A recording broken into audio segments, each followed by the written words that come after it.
തൃശൂർ പെരുമ്പിലാവ തിപ്പിലശ്ശേരിയിൽ സഹോദരിയെ കുത്തിയ സഹോദരൻ ആത്മഹത്യ ചെയ്തു. മനോവിഷമത്തിൽ ഇരുവരുടെയും പിതാവ് മരിച്ചു.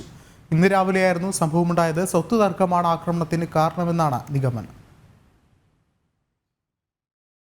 തിപ്പിലശ്ശേരി കോടതിപ്പടി സ്വദേശി കുഞ്ഞുമോനാണ് വീടിന് സമീപത്തെ ആളൊഴിഞ്ഞ പറമ്പിലെ മരത്തിൽ തൂങ്ങി മരിച്ചത്. മരണവിവരമറിഞ്ഞാണ് കുഞ്ഞുമോന്റെ പിതാവ് അസുഖബാധിതനായ 85 വയസ്സുള്ള അബൂബക്കർ മരിച്ചത്. കുഞ്ഞുമോന്റെ സഹോദരി ഹസീനയ്ക്കാണ് ഇന്ന് രാവിലെ കുത്തേറ്റത്. സഹോദരങ്ങളായ ഇരുവരും തമ്മിൽ സ്വത്ത് തർക്കം നിലനിന്നിരുന്നു. രാവിലെ 6 മണിയോടെ സഹോദരി ഹസീനയോടൊപ്പം താമസിക്കുന്ന പിതാവ് അബൂബക്കറിനെ കാണാൻ കുഞ്ഞുമോൻ എത്തിയിരുന്നു. ഇതോടെ സഹോദരങ്ങളായ ഇരുവരും തമ്മിൽ വാക്കുതർക്കമുണ്ടായി. തുടർന്ന് കുഞ്ഞുമോൻ കത്തിയെടുത്ത് ഹസീനയെ കുത്തുകയായിരുന്നു. കുഞ്ഞുമോന്റെ ആക്രമണത്തിൽ ചെവിക്ക് പുറകിൽ പരിക്കേറ്റ ഹസീന പെരുമ്പിലാവിലെ സ്വകാര്യ ആശുപത്രിയിൽ ചികിത്സ തേടി. ഹസീനയെ കുത്തിയ മനോവിഷമത്തിൽ തറവാട് വീടിന് പുറകുവശത്തെ മരത്തിൽ കയറി സഹോദരൻ ആത്മഹത്യ ചെയ്യുകയായിരുന്നുവെന്നാണ് നിഗമനം. തുടർന്നാണ് അബൂബക്കറും മരിച്ചത്. സംഭവത്തെ തുടർന്ന് പോലീസ് സ്ഥലത്തെത്തി മേൽനടപടികൾ സ്വീകരിച്ചു. ജനം, തൃശൂർ.